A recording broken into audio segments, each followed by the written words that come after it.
যাবা, সেটা আমি পরে বলছি যে ওটা কে আসছে, একবারে বলে দিলে মধু থাকবে না।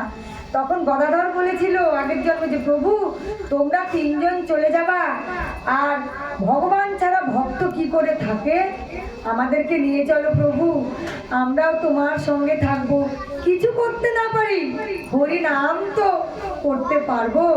তখন বললো ঠিক আছে, তুমি যাচ্ছ আমার সাথে, তুমি নিতাইয়ের ডানে থাকবা। তাহলে তোমার নাম কি হবে কলিযুগে? বললো কি হবে প্রভু? বললো আমার নাম হয়, তোমার নাম দেবো আমি গদাধর। যা রাধে অদ্বৈত গোসাই, তোমার নাম দিব আমি অদ্বৈত গোসাই। মানে তুমি অদ্বৈত রূপে সবার মধ্যে বিরাজ করবা।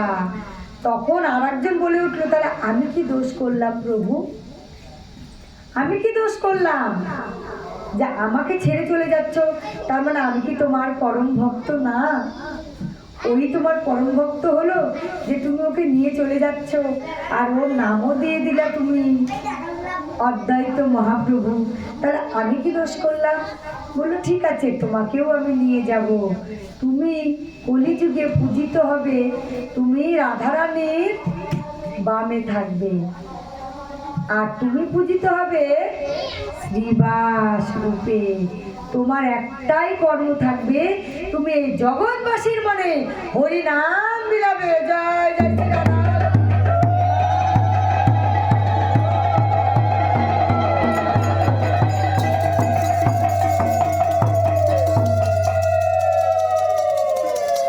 তাই বলছি এখানে কোথায় কি স্থাপন করলো?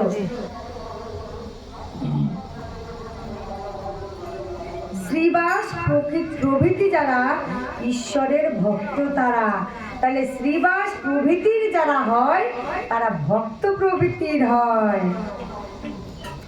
অদ্বৈত প্রভৃতির যারা ঈশ্বরের অবতার তারা, তাহলে অদ্বৈত ভাব যাদের মনে থাকবে তারা হবে ঈশ্বরের ভক্ত।